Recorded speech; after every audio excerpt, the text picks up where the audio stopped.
Welcome to the Deep Dive.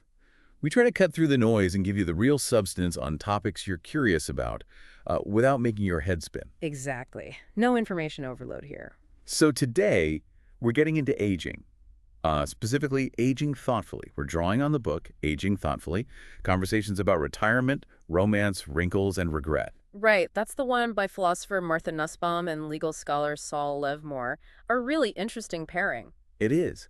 And our mission really is to pull up the core insights from their discussions. We're talking control, retirement, love, even the stigma around getting older. Okay, let's unpack it. It's amazing how they weave together, literature, economics, philosophy. All to shed light on something we all face. Yeah, and that discussion right at the start about King Lear, that really sets the stage for thinking about the challenges, I think. Absolutely.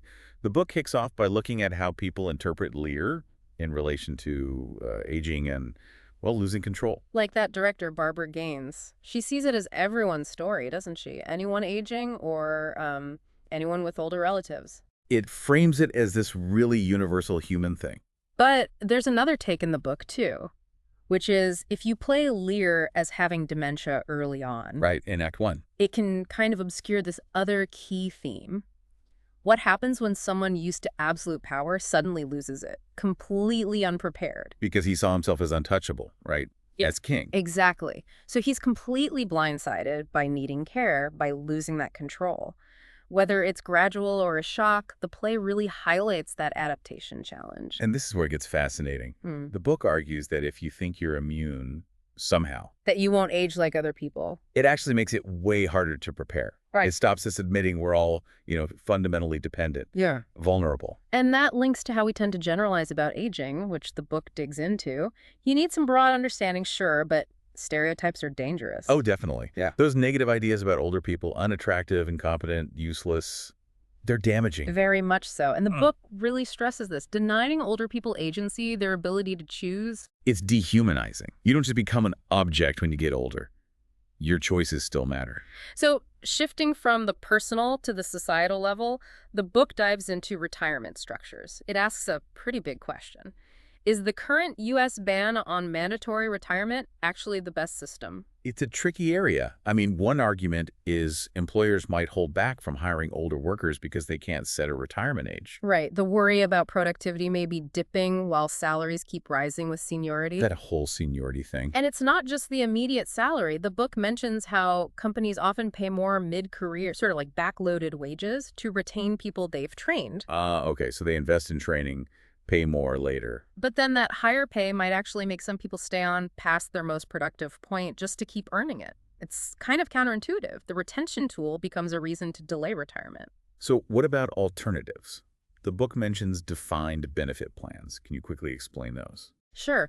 Defined benefit plans are the ones where the employer promises a specific retirement payout, unlike, say, a 401k where it depends on investments. Got it. So the book suggests these might be a way to encourage retirement without forcing it. Potentially, yeah. It's about structuring compensation differently. And the economic logic for employers maybe preferring earlier retirement?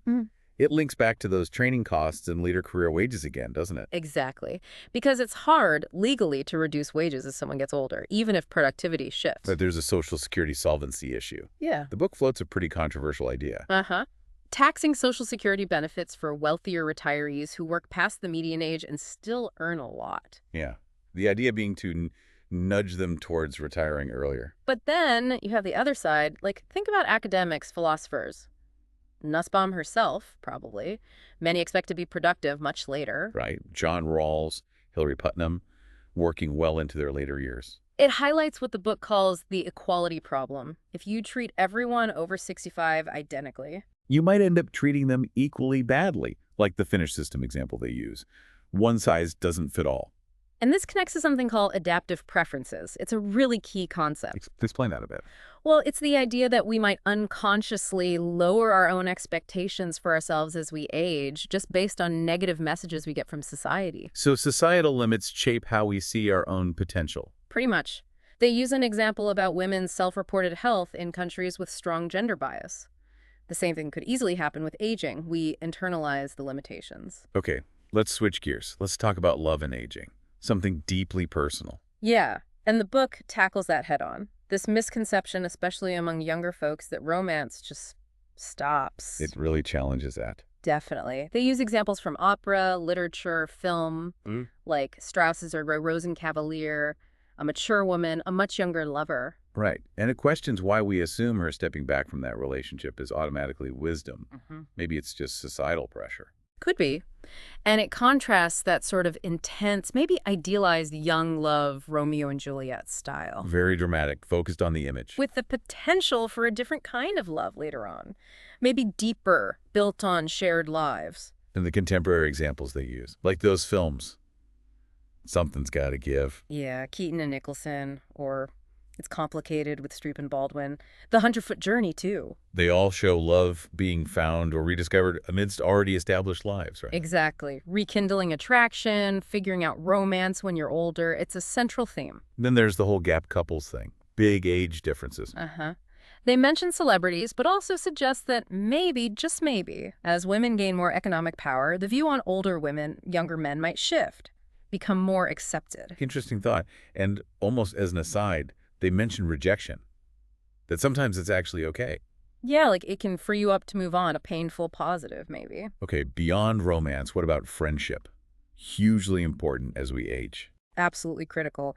The book leans on Cicero here. His view that companionship, gossip, jokes, just understanding each other, that's vital for navigating later life. Compared to Cato's more stoic, isolated approach. Right. And the book notes how our reasons for friendship can change, learning and belonging when young, maybe networking later, sometimes even exploitation, sadly. Goodwill versus good faith. Yeah. What's the distinction there? Well, goodwill might just be a positive feeling, but good faith, that's real trust, believing they have your back. True friendship needs that deep trust. And what about intervening when a friend is, say, declining in a public role, facing potential embarrassment?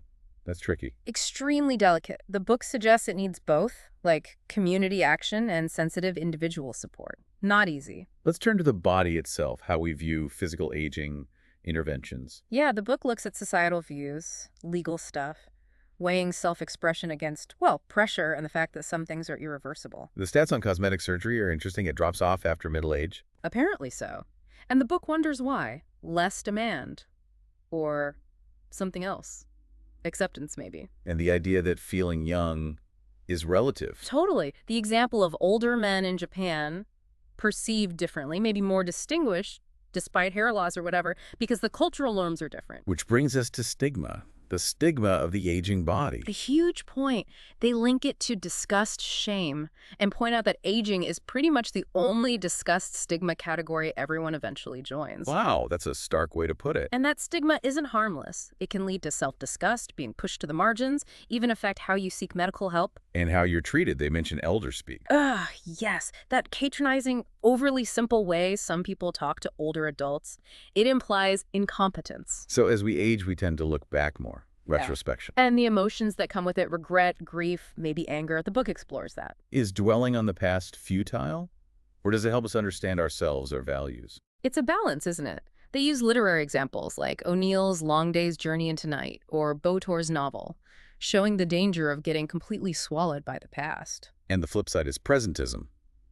Just focusing on the now. Yeah, like in those retirement communities, the Villages was the example, where life is very much about present enjoyment. Arguments for and against, I suppose. Safety, comfort, fun, versus maybe shallowness. But after a long life, isn't some focus on enjoyment deserved? That's the debate. Then the book shifts again to altruism. Does aging make us more or less altruistic? Plato's idea from the symposium comes up, that knowing we're mortal drives us to leave something behind. Right. Whether it's kids or teaching or scientific work, political contributions, different ways to create a legacy. And they contrast that with Monroe's study of selfless altruists. People who rescued others in WWII just because it was the right thing to do at huge personal risk. It suggests some altruism isn't really about legacy, it's more fundamental. But the book also notes fear of death can sometimes paralyze us, stop rational planning.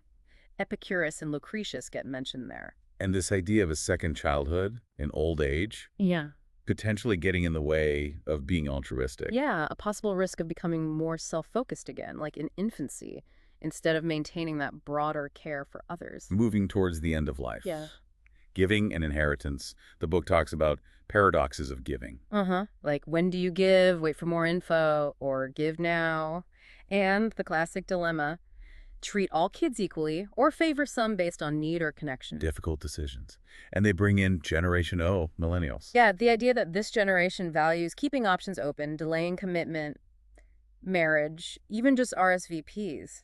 And that might affect how they think about legacies, too. But the book suggests that once you're securely retired, the need to hoard resources kind of fades, right? Exactly. The option value of holding on to excess wealth decreases, so it becomes a potentially good time to think about giving, maybe to causes you care about. And they make an interesting point about giving time versus money. Oh, yeah. That unequal gifts of time might cause less friction in families than unequal cash gifts. Worth thinking about. Finally, the book brings in the capabilities approach. How does that apply to aging? It's basically a framework for thinking about justice. What essential opportunities should everyone have as they age? So things like health, safety, senses, imagination, thought. Emotions, practical reason, being connected to others, play, having some control of your environment, all those core things. And economic inequality obviously plays a huge role in whether people actually have those capabilities in later life. Absolutely. The book argues strongly for equal respect, inclusion, dignity for all older citizens, regardless of how economically productive they are. So this approach has real policy implications. Definitely. For healthcare, think hospice, screenings, dental, home nursing, but also nutrition, recreation, transport, fighting age discrimination. It's broad. It sounds like a call for a social consensus on what older people are entitled to.